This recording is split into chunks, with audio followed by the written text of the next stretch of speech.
오늘 이제 가장 큰 이슈, 예, 정성호 장관의 기자회견, 도어스태핑, 예, 검찰 쿠데타를 과연 이번에는 진압할 수 있을 것인지. 민주정부가 두 번이나 지금 이 검사의 난으로 좌초를 했습니다. 노무현 정부가 사실 집권 초기부터 휘청하기 시작했던 것이 이른바 또 1차 검난이었죠. 예, 1차 검난 때 검사들을 제대로 제압을 못해서 저는 그때도 사실은 좀 마음에 들진 않았어요. 강금실 법무부 장관이 이 검사들이 들고 일어나니까 노무현 대통령님을 직접 불러내가지고 초임 검사 나부랭이들하고 토론을 하는 장면을 연출을 했는데 뭐 당시에는 이제 탈권위주의 뭐 이런 것이 대단히 강조되는 시기였기 때문에 또 노무현 대통령의 스타일이 그냥 허리띠 풀고 넥타이 풀고 허심탄회하게 지위 고하를 막론하고 토론하는 걸 좋아하셨잖아요. 그래서 대통령이라고 너무 권위적으로 나가지 않고 그래 검사들 초임 검사들하고도 내가 얼마든지 민주적으로 토론할 수 있어 뭐 이런 생각을 가지고 막상 이제 토론을 했는데 결과적으로는 대통령의 권위만 깎이게 되는 위신만 깎이게 되는 그런 결과로 이어지고 말았어요. 그리고 언론에서 그런 토론을 정상적으로 또 써줄 리도 없고 그러면서 집권 초기에 노무현 정부가 휘청하는 그런 원인 중에 하나가 된 것이 1차 검난이었죠.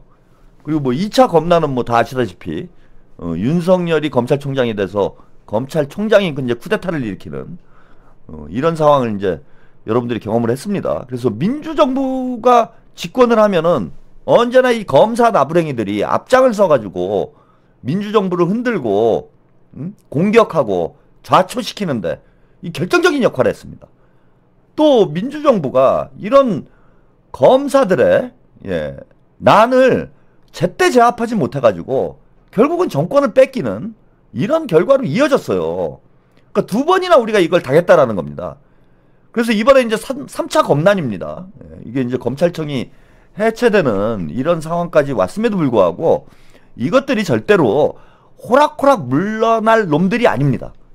절대로 호락호락 물러나지 않죠. 지들이 할 수 있는 건 아마 다 해보고 물러나게 될 것이다. 그래서 뭐 내년에 이제 검찰청이 해체가 되고 그 내년 초에 정성호 장관이 대대적인 검찰 인사를 할 것이다. 뭐 이런 얘기가 지금 들려오고 있는데 얘네들도 이제 이대로 가면은 뭐 본인들이 죽는다. 이런 지금 생각을 가지고 있겠죠. 그래서 지금 도발을 시작한 거라고 봅니다. 이건 계획된 범죄다. 계획된 작전이다. 저는 이렇게 봅니다. 아니나 다를까 오늘 정성호 장관이 기자회견을 해서 그 내막을 자세하게 지금 이제 핵심 포인트는 이거예요. 누가 항소 포기를 지시를 했는지 그놈이 범인입니다. 그래서 뭐 일부에서는 지금 언론에서는 마치 정성호 장관과 이재명 대통령이 항소 포기를 지시한 것처럼 사실관계를 왜곡을 하고 있는데 오늘 정성호 장관이 입장을 분명히 얘기를 했습니다. 정성호 장관 오늘 인터뷰 많이들 보셨을 텐데 중요한 내용 한 3가지 정도 먼저 소개를 해드리고 이번 사태 어떻게 해결을 하면 될지 좀 말씀을 드리겠습니다.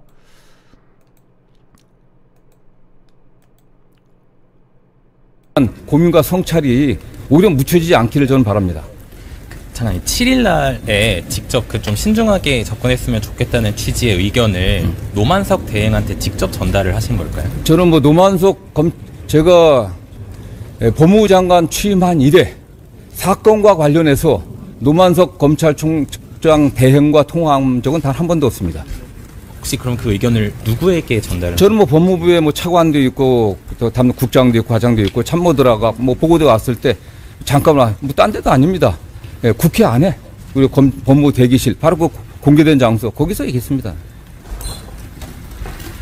총 그럼 3차례에 걸쳐서 의견을 대검 쪽에 전달을? 맨 처음에는 그냥 통상적으로 매일 아침 뭐 말씀드리면 뭐 굳이 말씀드려야 되는지 모르겠지만 그냥 아침에 모든 뭐 중요 사건들에 관한 보고가 있기 때문에 장관이 알아야 되니까 언론에 이런 사건이 났다. 판결 선고가 이렇게 났다. 이런 정도 보고 맨 처음 되는 거고 저는 뭐 그럼 그렇다고 끝납니다. 두 번째에 와서는 뭐 이게 그 일선에 정확히 며칠 기억나지 않겠습니다. 며칠 지난 후에 현장에서 뭐 항소 포기 의사가 있다, 항소해야 된다라는 의견이 있다는 그런 보고를 받았고요. 그래서 뭐 크게 신경 쓰진 않았습니다. 뭐 그랬다가 하면 그때부터 논의를 했겠죠. 뭐 아시는 것처럼 이게 마지막 날 이게 문제가 된 거 아니겠습니까? 네. 그럼 그 7일 당일에는 법무부 내부에서 이 사건의 항소 여부를 둘러싼 구체적인 내부 논의가 진행된 건 없는 그러지 않습니다. 저 국회 전 간부들이나 저나 그날 아침부터 국회에서 밤 11시까지 있었습니다. 이 사건 관련해서 이제 검찰 내부에서 혼란이 좀 많은 상황인데 끝으로 이거 관련해서 한 말씀만 부탁드리겠습니다. 저는 좀 안타깝습니다. 말씀드린 것처럼 에이펙 성공 이후에 저희 법무부도 국민들이 좀 편안하고 안전하고 또 경제 발전에 좀 도움이 되는 그런 방향으로 역할을 해야 된다는 제 생각을 또 다지고 있었습니다. 제가 처음 장관 취임에서도 경제를 살리는 법무 행정의 혁신을 만들겠다는 얘기를 했습니다. 근데 그럼에도 불구하고 에이펙의 성과라든가 또 여러 가지 또 대통령께서도 또 경제 안정과 민생 안정에 헌신하고 있는데 그런 면에서 국민들에게 좀 염려를 들게 된 것 같아서 저는 죄송한 마음이고요. 다만 어쨌든 일선의 대부분의 검사들은 민생 안정과 국민의 생명 재산 안전을 지키기 위해 최선을 다하고 있습니다. 일선의 검사들이 본래 본인이 맡았던 검찰의 임무들, 본인이 우리가 현재 갖고 있는 수사권의 범위 내에서 또 최선을 다해주고 또 수사기관에서 수사해온 사건들 잘 뒷마무리하고 공소유지 잘해갖고 범죄자들이 잠 못 들게 하는 그런 검찰의 역할들 최선을 다해주면 좋겠습니다. 이건 그렇게 이게 뭐 자꾸 정치적으로 해석하고 일부 언론에서 범죄 수익 관련해서 전혀 뭐 사실과 근거 없는 왜곡을 하는데 그렇지 않았으면 좋겠습니다. 정확하게 법리적으로 판단하고 했으면 좋겠습니다. 저는 뭐 그런 면에서 중앙지검장도 어쨌든 일선 검찰의 책임자로서 책임감을 느끼고 사의 표시를 했는데 그러나 앞으로 우리 검찰이 나가야 될 방향에 대한 깊은 고민들 그런 걸 하면서 우리가 차분하게 맡겨진 일을 다하는 게 국민을 위한 길이다 이런 말씀을 좀 드리고 싶습니다.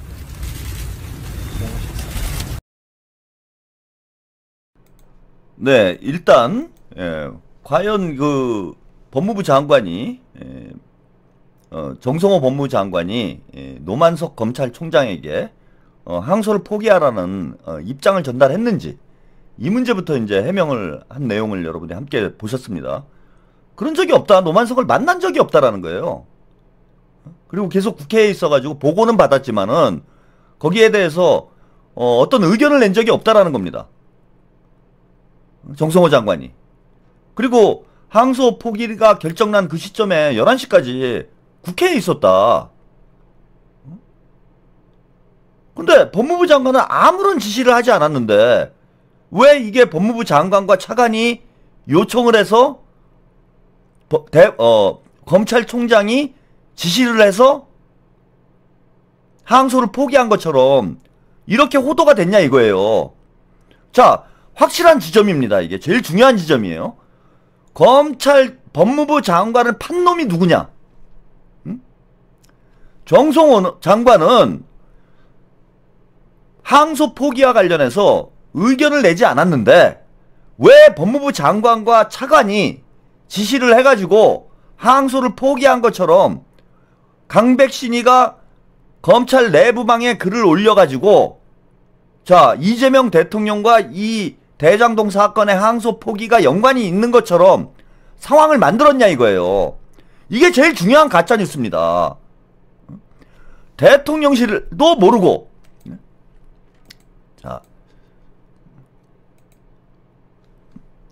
자, 오늘 대통령실에서 뭐 공식 입장이 나온 건 아니지만은 곧 입장이 나오리라고 봅니다. 대통령실 대장동 항소 포기 사후에 보고 받았다. 그런 문제 신경 쓸 만큼 한가하지 않다. 대통령 고위 관계자가 한겨레 신문과 통화한 내용이에요. 대통령실에서는 이번 문제에 관해 관여할 동기가 전혀 없다. 1심 판결에서 유죄가 나와 법정 구속됐고 검찰이 구형한 것보다 세게 형량을 받지 않았느냐. 검찰의 구형보다 세게 형량을 받은 건 수사검사의 실패다. 오히려 수사검사가 반성을 해야 된다. 그런 문제에 신경 쓸 만큼 대통령실이 지금 한가하지 않다.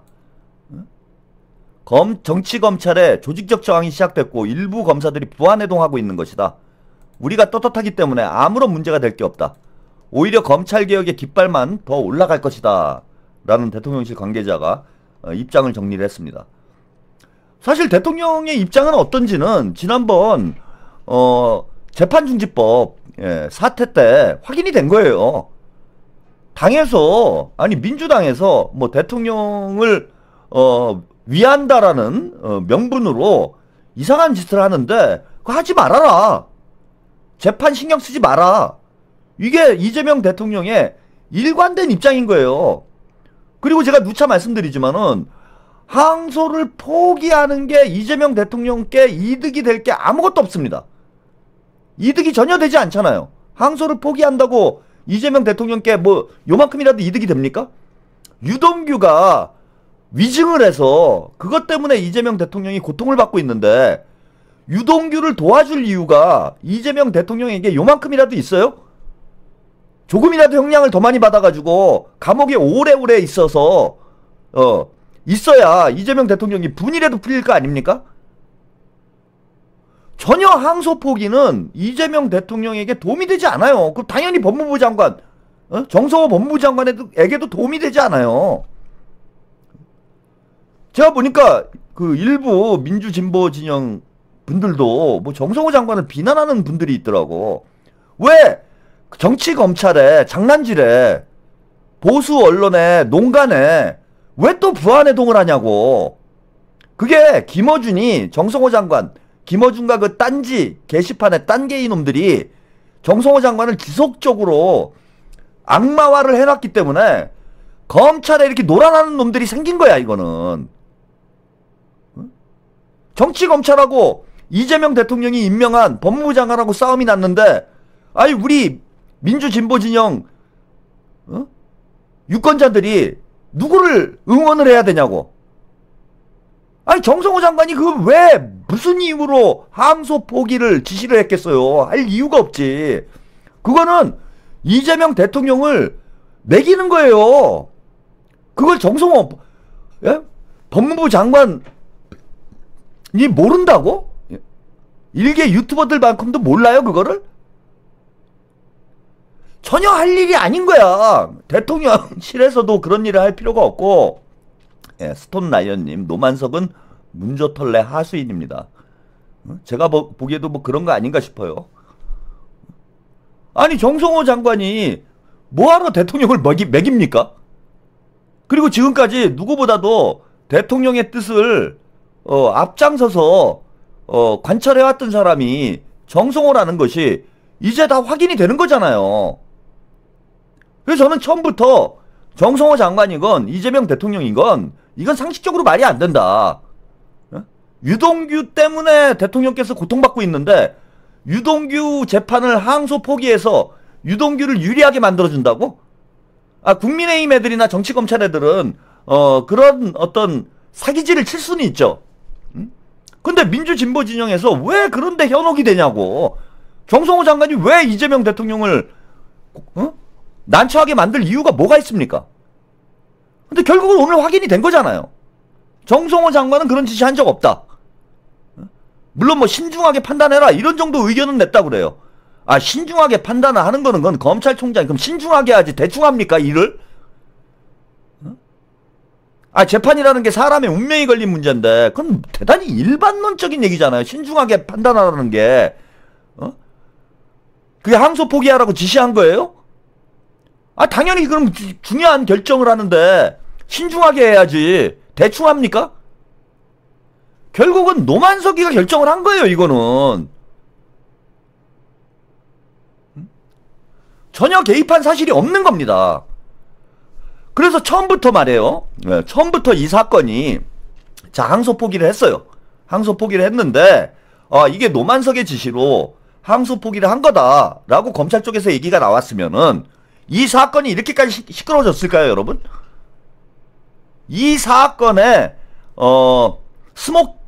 키워드? 키포인트는 뭐냐면 법무부 장관이라는 단어가 등장하지 않았으면은 이 사건 자체가 이렇게 시끄러워질 이유도 없었다라는 거예요.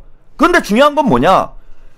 법무부 장관이 지시했다라는 이 말 한마디가 이 엄청난 파장을 일으켰는데 법무부 장관이 지시했다라는 이 말은 거짓말이었다라는 거야. 가짜뉴스였다라는 거야. 가짜뉴스. 그 가짜뉴스 때문에 어떤 놈이 거짓말을 했는지 그거는 이제부터 따져봐야 됩니다. 따져봐야 되겠지만은 그 가짜뉴스 한마디 때문에 노만석이 거짓말을 한 것인지 강백신이 거짓말을 한 것인지 아니면 그 배우의 다른 인물이 있는지는 모르겠는데 법무부 장관이 지시했다라는 이 말만 빠졌으면, 이 단어만 빠졌으면은 시끄러울 문제가 아니에요, 이게 전혀. 그런데 가장 중요한 그 단어가 거짓말이었다라는 거 아니야. 가짜뉴스라는 거 아닙니까? 왜 언론에서는 이걸 제대로 보도를 안 해요? 정성호 장관이 오늘 명확히 얘기를 한 거 아닙니까? 아니면 이제부터 진실을 따져봐야지. 뭐 정성호 장관도 거짓말 할 수 있다, 뭐 이렇게 생각할 수도 있어요. 그 대통령실도 저거 거짓말이다. 요놈들이 노리는 게 이거예요. 정치검찰 놈들이. 결국은 이거 진실을 확인할 수가 없거든. 그래, 레거시 미디어에서 계속 검찰 편드는 기사만 내보내고. 정성호 장관이 그런 얘기를 한 적이 없다는데. 그 노만석이가 입증해야 돼, 이제는. 그래서 처음부터 저는 기획된 자작극이다라고 이제 본 이유가 뭐냐면은 정성호 장관이나 이재명 대통령이나 항소를 포기하도록 해서 얻을 이득이 없는 거예요. 본인한테 해가 되는 일을 본인이 왜 하냐고. 상식적으로 생각해봐요. 정성호한테 해가 되는 일을 정성호가 왜 합니까? 할 이유가 없는 거지. 거기가 출발점이라고요. 나머지 문제는 다 자잘한 문제들이야. 뭐 여러가지 논점을 막 흐리는 뭐 여러가지 이슈들을 언론에서 쏟아놓고 있는데 다 필요 없는 얘기고요. 처음부터 법무부 장관이 지시했다라는 이 말만 없었으면은 이 사건은 커질 일이 아니었다라는 거예요. 그냥 그런가 보다 하고 끝날 일이라는 거야. 판사가 1심 판사가 올려치기를 했으니 검찰이 항소를 포기했나 보다. 그러고 끝날 문제예요. 근데 그 거짓말 한마디 때문에 이게 지금 대한민국을 흔드는 시끄러운 사건이 됐잖아. 그러면은 그 거짓말 한 놈을 잡아내야 될 거 아닙니까? 이제 진실이 확인된 거 아니에요. 정성호 장관은 지시한 바 없다. 대통령실은 거기까지 신경 쓸 사후에 보고를 받았다. 대통령이 그런 일 문제에 신경 쓸 만큼 한가하지 않다. 그럼 거짓말 한 놈이 있는 거 아닙니까? 자, 요놈들이 보수 언론에서 국민의힘과 보수 언론이 대통령과 연결을 시키려고 하는데 뭐 제가 누차 말씀드린 내용을 오늘 또 정성호 장관이 다시 확인을 해줬어요. 요 인터뷰 내용도 함께 보시고 가겠습니다. 일각에서는 그 이번 대장동 사건 관련 이제 법무부에서 의견을 낸 것이 사실상 개별 사건에 대한 수사 지휘가 아니냐라는 지적도 나오고 있는데 일단 신중하게 판단해라는 의견만 전하셨습니다. 네, 그런 정도였습니다. 네. 근데 그 수사팀 관계자가 공개적으로 이제 글을 쓴 데에는 장관이랑 차관의 반대 때문에 항소 포기가 이루어졌다 이런 지적이 나오고. 수사팀은 뭐 그게 추측 아니겠습니까? 그게 수사팀에 있어서는 저는 뭐 상당히 그런 말씀을 하신 분들의 저희가 좀 의심스럽습니다. 왜냐하면 그 수사팀에서 김만배에 관련해서는 유동규와 관련 7년 구형했습니다. 형이 더 나왔어요. 형이 더 나왔으니까 오히려 그들이 유동규를 오히려 다른 의심들, 유동규에 대해서 본인들이 약속했던 것보다 더 많이 나와서 한 게 아니냐, 이런 의심도 가능한 거 아니겠습니까? 본인들이 구형했던 것보다 더 많은 형이 나온 거예요. 법원에서도 일부에서 얘기하는 것처럼 뭐 이 사건의 범죄 수익을 가서 몰수 추정할 수 없게 됐다 그러는데 그렇지 않습니다. 범죄 수익 환수에 관한 환수 규제법이라든가 부패자산 몰수법에 의하면 몰수나 추징은 언론들이 잘 써줬으면 좋겠어요. 몰수나 추징은 피해자가 없는 경우 하는 겁니다. 국가가 대신 하는 거거든요. 이 사건은 피해자가 있습니다. 그리고 일부 한 2천억 정도는 이미 몰수 보존이 돼 있습니다. 그리고 이미 이 사건의 피해자라고 규정되어 있는 성남도시공사에서는 민사소송을 제기하고 있거든요. 그렇기 때문에 일부 언론에서 7천억을 갖다 받지 못하게 만들었다고 전혀 사실과 다른 겁니다. 그리고 법원에서는 현재 드러난 범위 내에서는 또 몰수추징 선고를 했던 거고요. 그 다음에 7천억 얘기를 자꾸 하는데 그거는 이 개발 행위에 따른 전체 수익을 7천억입니다. 정당 수익이 어딘지, 정당 수익을 넘어서 성남도시공사가 제대로 일 처리를 하지 못해갖고 거기 일부 관계자들이 예, 거기에 도움을 줘갖고 뇌물을 받고 도움을 줘갖고 더 발생한 그 수익이 어느 정도인지 그 부분이 확정이 안 됐다는 거거든요. 저는 이거에 관련해서는 어차피 가장 중요한 게 뭐 항소 1심보다 더 많은 형을 선고받지 못해서 예, 그런 가능성이 없었다고 하면 1심보다 더 많은 형이 선고됐기 때문에 항소심에서 양형이 달라질 가능성이 있겠습니까? 우리 법조 기자들 그런 사례 봤습니까? 겨우 1심보다도 양형이 늘어난 게 매우 드문 겁니다. 그건 사실은요. 이미 1심에서 양형이 구형보다 늘어났습니다. 그렇기 때문에 저는 뭐 7천억 몰수 추진 문제에 관련해서도 전혀 좀 사실대로 보도를 했으면 좋겠어요. 이거 받을 수 없는 게 아닙니다. 이미 소송이 민사소송이 돼 있기 때문에 공소유지 잘해갖고 항소심에서 이게 물론 그 추징이 안 됐다고 하더라도 아니 뭐 몰수 추징 판결이 안 됐다고 하더라도 그 범위가 명확히 확정된다고 하면 민사소송에서 아니 그게 확정이 안 된다고 하더라도 민사소송에서 관련들을 입증 제도를 하게 되면 좀 받을 수 있는 겁니다. 보시죠. 물 좀.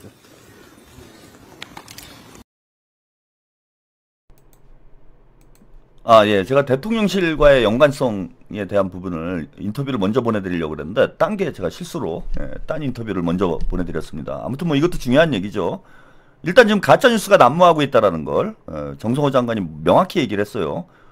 신중히 결정해라. 뭐 이런 얘기를 한 걸 가지고, 마치 법무부 장관이 지시를 한 것처럼, 가짜뉴스를 퍼뜨리고 있는데, 이제 강백신이가 제일 먼저 이제 가짜뉴스를 일단 언급을 한 거예요. 그래서 정성호 법무부 장관과 법무부 차관의 지시로 항소를 포기하도록 했다. 그래서 1차적인 이제 용의자는 강백신이 되는 겁니다. 정성호 장관은 명백히 이게 가짜뉴스다라고 그런 지시를 한 적이 없다라고 지금 명확히 확인을 했어요. 그래서 저희가 의심스럽다라고 얘기를 했죠. 이 저희는 제가 볼 땐 두 가지가 있어요. 하나는 정성호 법무부 장관을 그죠? 압박해가지고 사퇴시키려는 이런 의도가 있다. 이거는 아까 후르니르님인가요? 이거 배우의 문조털레가 있는 거 아니냐 이런 얘기를 하셨는데 저도 그런 의심이 많이 들어. 지금 계속해서 정성호 장관을 흔들고 있잖아. 정성호 장관은 민주진보 진영에서 먼저 공격하기 시작을 했습니다. 김어준이 제일 먼저 시작했고 김어준이는 최근까지도 그러고 있어요. 이해찬 전 총리를 다스베이더에 출연을 시켜서 내각을 뭐 개각을 해야 된다라는 둥 개소리를 계속 늘어놓고 있습니다. 그 김어준이 마치 이재명 정부의 내각이 이재명 대통령의 속도를 못 따라와서 이재명 대통령이 일하는데 장애가 되는 것처럼 이렇게 묘사를 하고 있는데 그 중에 가장 1번 타자가 되는 사람이 정성호 장관이에요. 계속해서 마치 정성호 장관이 검찰개혁에 걸림돌인 것처럼 이문정, 박은정을 비롯해서 이 문조빠들이 계속 선동을 해왔어. 그래서 정성호 장관의 힘을 빼놓으려는 이런 시도들이 민주진보 진영에 있었는데 실패를 했죠. 결국은 실패를 했습니다. 정성호 장관에 대한 뭐 대통령의 믿음이 확고하고 또 우리 친명 진영에서는 정성호 장관을 지금 전폭적으로 지지를 하고 있습니다. 그러니까 흔들어봐야 안 되는 거죠 지금.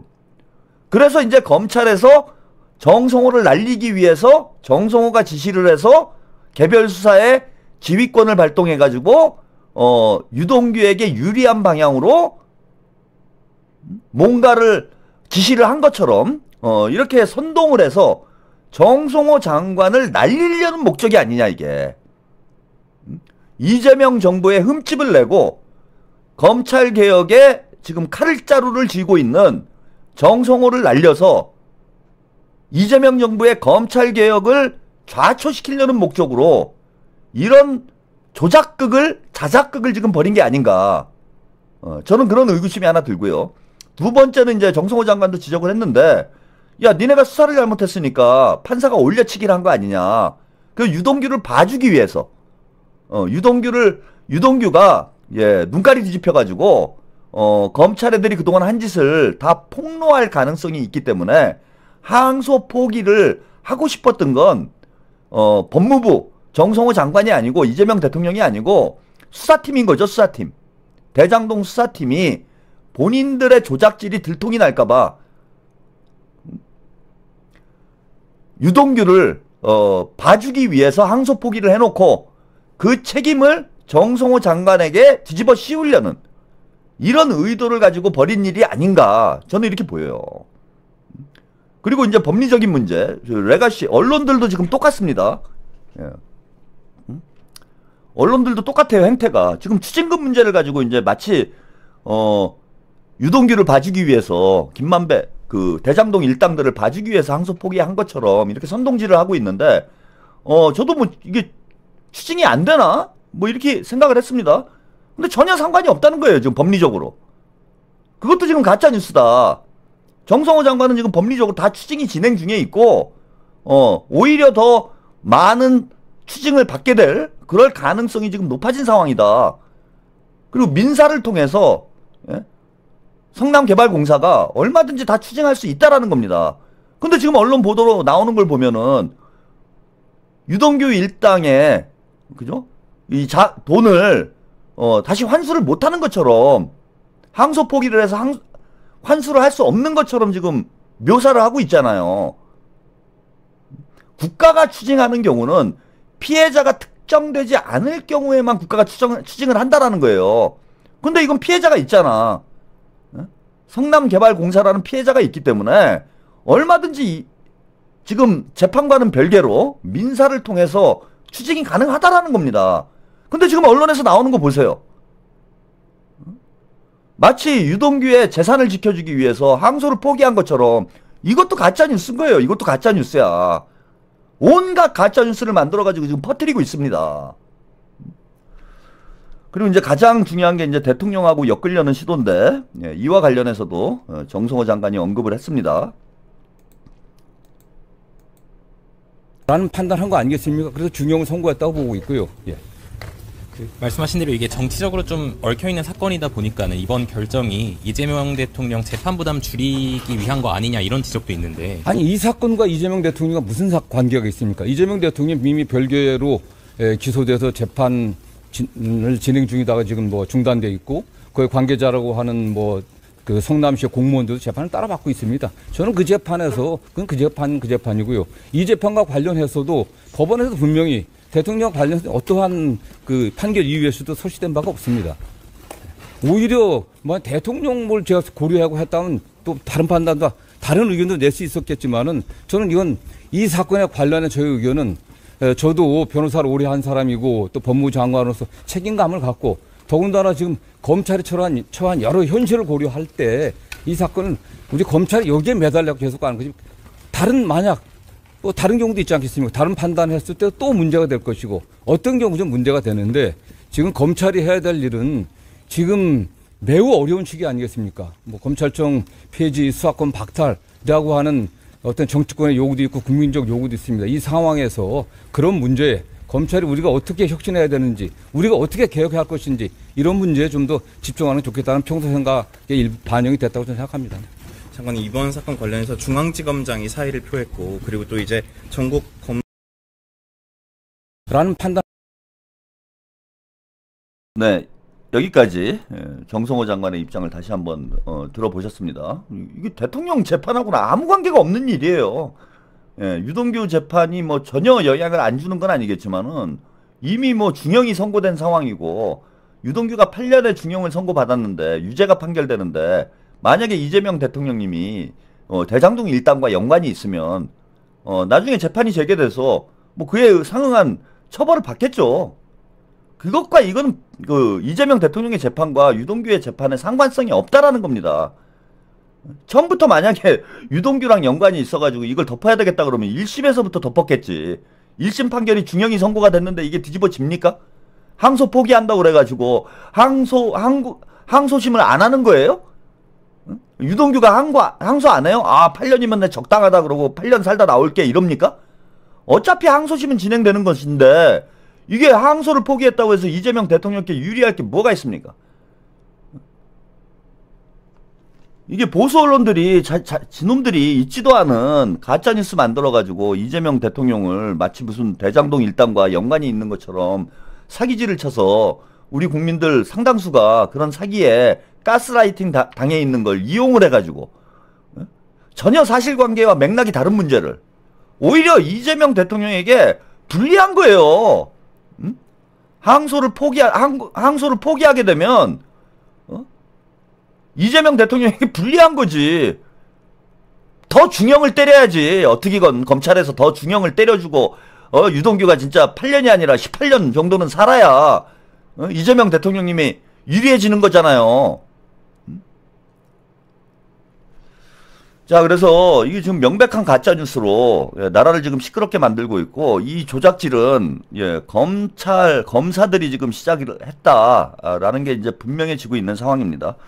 그럼 일단 범인이 누굴까요? 요걸 좀 잘 살펴봐야 되겠죠? 그래서 일단은 제가 강백신이가 처음 이제 언급을 한 거잖아요. 법무부 장관과 차관이 지시를 해가지고 항소 포기를 했다라는 얘기를 처음 한 놈이 강백신이기 때문에 강백신은 일단 용인이 대상에 있습니다. 그 다음에 법무부를 끌어들인 게 법무부 의견을 참고를 했다라고 어제 노만석이 이야기를 했어요. 예. 그래서 저는 노만석이 이게 주범이 아니냐. 노만석하고 강백신이 티키타카를 하고 있는 것 같다 지금. 예? 주범은 검찰총장이다. 자, 그래서 오늘 그 자백을 했습니다. 자백을 한 내용이 보도가 됐어요. 예, 그래서 노만석이 무슨 얘기를 했는지 이 얘기도 한번 들어보고 가겠습니다.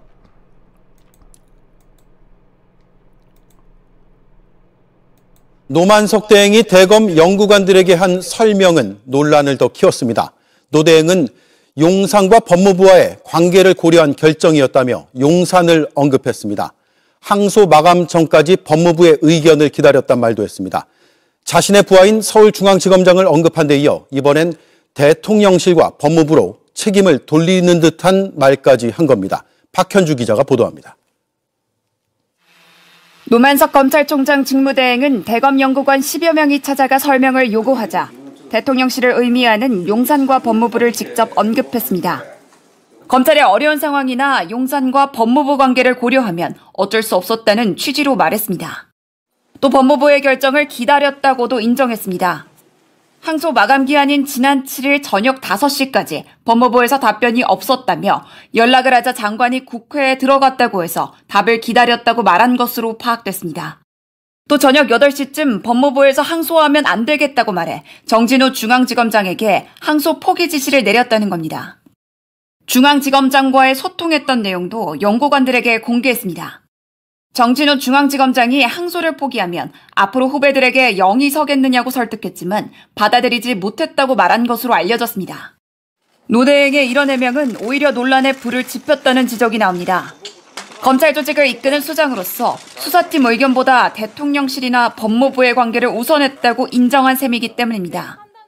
법리에 따라 소신껏 판단한 게 아니라 법무부 의견을 지시로 내린 전달자를 자처했다는 점에서 검찰 내부의 비판은 커지고 있습니다.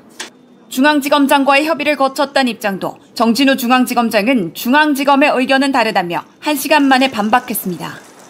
이를 놓고 노 대행이 납득할 만한 설명을 하지 못하는 데다 되레 검사들의 반발을 더 키웠다는 지적이 나옵니다. 검찰 안에선 노 대행의 사퇴가 불가피하다는 목소리가 커지고 있어 검사들의 집단 움직임은 앞으로 더 이어질 걸로 보입니다. JTBC 박현주입니다.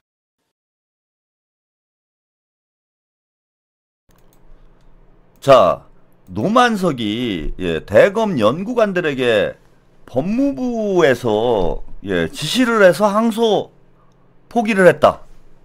그러니까 당일 8시에 법무부에서 연락이 왔다라는 거예요. 계속 자기가 5시까지 기다리다가 법무부의 지시를 받으려고 기다리다가 지시가 안 와가지고 법무부 장관에 지금 뭐 국회에 갔다 이런 얘기를 들었는데 결국 8시에 법무부에서 지시가 와서 법무부 지시에 따라서 정진우 중앙지검장에게 항소를 포기하라고 얘기를 했고 중앙지검장은 뭐 반대 의견을 이야기를 했다.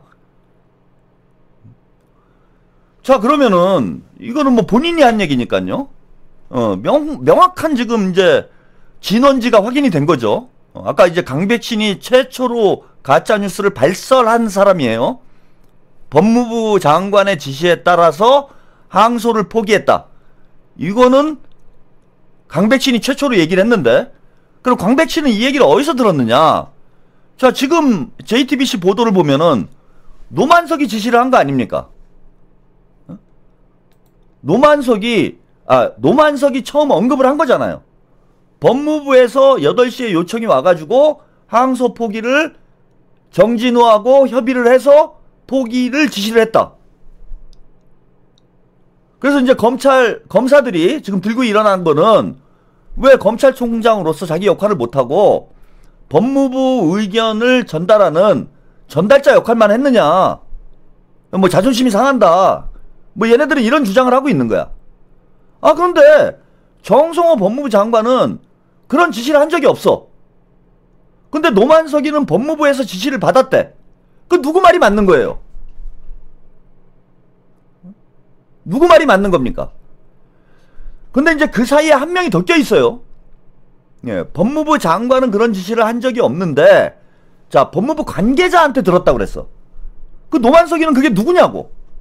아니, 장관이 지시하지 않은 걸 법무부 어떤 사람이 검찰총장에게 지시를 하냐고. 아니, 장관이 아니면은 검찰총장이 지시받을 사람은 차관밖에 더 있습니까? 그럼 검찰총장이 법무부 직원한테 법무부 직원이 그 항소 포기해요 그러면 하는 거예요? 말이 안 되는 얘기잖아 이거는 상식적으로. 그러면은 검찰총장에게 자 항소 포기하라고 지시를 할 수 있는 사람은 법무부 장관이나 법무부 장관이 지시를 할 수 없는 상황에 놓여 있었다라면은 법무부 차관이 해야 되는 거예요. 그 법무부 관계자가 누구냐고. 그래서 지금 제가 볼 때는 상황이 이런 겁니다. 자, 노만석이가 8시경에 당일날 8시경에 전화를 받아가지고 법무부에서 전화를 받아가지고 항소 포기하라고 지시를 받아서 자신은 항소 포기를 한 거다. 이렇게 주장을 하고 있고 그 얘기를 전해 들은 건 강백신이죠. 강백신은 그 얘기를 전해 듣고 불만을 검찰 내부망에 표출을 한 거지. 자, 그러면 이 1차적으로 법무부 장관이 지시했다라고 나는 가짜 뉴스를 퍼뜨린 사람은 검찰총장인 거예요. 노만석이 주범인 거지. 노만석과 강백신이 짰는지는 모르겠어요. 근데 노만석이가 야 이건 내가 결정해가지고 항소 포기하는 게 맞겠다 해서 항소 포기해라 이렇게 얘기했으면 검찰총장이 지시한 거면은 이렇게 큰 논란이 될 리가 없는 거죠. 법무부에서 지시했다라는 이 말 한마디가 결국은 이 큰 사단을 일으킨 원인이 된 거잖아요. 그러면은 노만석이 지금 거짓말을 했다라고 밖에 볼 수가 없는 거지. 정성호 장관은 안 했다고 그랬으니까. 지시를 한 적이 없다고 얘기를 했으니 결국 노만석이 거짓말한 거 아닙니까? 노만석이 거짓말을 해서 이런 사단이 벌어진 거잖아요. 그러니까 노만석이 저는 주범이라는 거예요. 물론 한 명의 범인이 더 껴있을 가능성은 있습니다. 그죠? 노만석은 법무부 관계자에게 그런 지시를 전달받았다라고 얘기를 했기 때문에 법무부 안에 검찰 뿌락지대가 또 있을 수도 있죠. 예. 그 장난한 놈도 찾아내야 돼요. 그래서 노만석은 누구한테 그런 얘기를 전달받았는지도 명확히 얘기를 해야 됩니다, 지금. 이게 그냥 넘어갈 문제가 아니에요, 여러분. 아까 어떤 분이 보니까 별것도 아닌 일인데 이제 프레임 전환을 하자. 다른 걸 프레임 전환해야 된다 이런 얘기 하시는데 이게 별거 아닌 일이 아닙니다. 일개 검사 나부랭이들이 지금 법무부 장관뿐만 아니라 대통령까지 흔들고 있는 거잖아요. 거짓말, 가짜뉴스 퍼뜨려가지고 대한민국 전체를 소란스럽게 만들고 장관의 모가지를 치려고 한 이건 명백한 쿠데타예요. 별거 아닌 일이 아니라 법무부 장관이 지시하지 않았으니까 이건 끝났어. 이게 아닙니다, 여러분. 얘네들이 가짜뉴스로 법무부 장관을 날리려고 쿠데타를 시도한 거라니까요, 이건. 내란이에요, 내란. 검찰 내란이 벌어진 겁니다. 법무부에서 내란이 벌어진 거예요. 일개 검사 나부랭이들이 검찰총장과 일선 수사팀장이 짜고 법무부 장관이 항소 포기하도록 지시를 했다라는 가짜뉴스를 조작을 해서 이 가짜뉴스로 여론을 선동해가지고 법무부 장관을 치고 대통령을 흔들려고 했던 명백한 쿠데타입니다. 아, 이걸 대충 넘어가자니. 그거는 윤석열이 내란하자는 걸 대충 넘어가자. 이제 끝났으니까, 실패했으니까 대충 넘어가자. 이 얘기하고 똑같은 얘기 아닙니까? 이런 걸 그냥 놔두기 때문에 이놈들이 간이 배 밖으로 나와가지고 민주정부가 들었을 때마다 이따위 짓거리 한다는 거예요. 여태까지 우리가 대충 넘어갔잖아. 어? 검사놈들이 정치질을 하고 대통령한테 고개 쳐들고 덤벼드는데 그동안 다 대충 넘어간 거 아니에요? 검사 새끼들 눈치 보면서. 다 약점 잡혀가지고. 스톤라이언님, 노막석이 무슨 깡으로 저런 짓을 벌였을까요? 문조탈래. 아까 스톤라이언님이 쓰셨던 거구나. 후르니르님이 아니고. 근데 이거 어떻게 그냥 넘어가? 쿠데타 하다 걸린 거예요, 지금. 그래서 저는 이거 끝까지 추적을 해가지고, 예, 엄벌에 처해야 된다고 봅니다. 이것도 일종의 내란이에요. 그래서 지금 범인은 이제 잡힌 거예요, 두 놈은. 두 놈은 확실히 잡힌 거잖아요. 뭐 더 연관된 놈들이 있을 수 있는데, 일단 확실히 잡힌 놈은, 예, 노만석이는 거짓말하고 있는 게 확실히 맞아요. 아니, 노만석이 거짓말인지 아닌지는 이제 조금 더 지켜봐야 되죠. 법무부에 한 놈이 더 있을 수 있어요. 법무부에서 노만석이랑 통화한 놈이 누군지를 잡아내야 되고요. 그 다음에 노만석이 법무부 장관이 법무부에서 지시해가지고 항소 포기를 한다라는 가짜뉴스를 최초로 전달한 사람이고 생산한 사람이고 강백신이 이를 전파한 사람들이에요. 적어도 요 세 놈은 요 법무부 관계자는 없을 수도 있어요. 노만석이 지어낸 말일 수도 있지. 그러니까 이건 일단 빼고 노만석하고 강백신은 확실히 이번 일에 책임을 져야 됩니다. 이게 쿠데타, 검찰 쿠데타, 검찰 3차 쿠데타 주도 세력들이에요. 그래서 지금 민주당에서도 보니까 초점이 일선 수사팀에 좀 집중돼 있어요. 이 수사팀이 대장동 사건을 덮기 위해서 지들이 조작 사건을 벌린 걸 덮기 위해 가지고 법무부 장관을 이제 끌고 들어왔다. 항명을 했다. 항명이라고 이제 표현을 하는데 항명이란 표현도 지금 적절치 않다고 봐요, 저는. 항명 사건이 아니야. 항명 사건이면은 법무부 장관과 검찰총장이 지시를 했는데 일선 검사들이 그 지시에 따르지 않은 상황. 이거는 항명이죠. 근데 지금 이게 항명 사건이 아니라는 것이 법무부 장관이 지시를 한 적이 없잖아요, 지금. 물론 검찰총장에 대한 항명일 수는 있죠. 예. 근데 법무부 장관이 그런 지시를 한 적이 없는데 왜 민주당에서 저는 이 사건을 항명 사건이라고 명명을 하는지를 모르겠어. 이거는 검찰의 쿠데타 사건이에요. 그러니까 조국을 날리려고 했던 것, 추미애를 날리려고 했던 거 하고 똑같은 사건인 거야. 정성호를 날려가지고 법무부 장관의 힘을 빼서 지들이 검찰개혁을 지연시키거나 막아보겠다라는 그런 의도에서 자작극을 벌린 겁니다. 이른바 false flag라고 그러잖아요. 거짓 깃발. 예컨대 이제 미국의 통킹만 사건 같은 경우죠. 미국이 베트남 전쟁에 개입하고 싶은데 개입할 명분이 없으니까 북베트남이 미국 군함을 공격한 것처럼 자작극을 벌여가지고 그걸 명분으로 해서 베트남 전쟁에 개입을 했어요. 그런 걸 false flag라고 합니다. 거짓 깃발 사건이라고 하는 거죠. 거짓 깃발. 그런 공작을 한 거예요. 법무부 장관을 날리려고 가짜뉴스 퍼뜨려가지고 이재명 정부와 법무부 장관을 흔들고 있는 사건인 거예요. 항명 사건으로 전 보지 않습니다. 검찰 쿠데타 사건이다, 이건.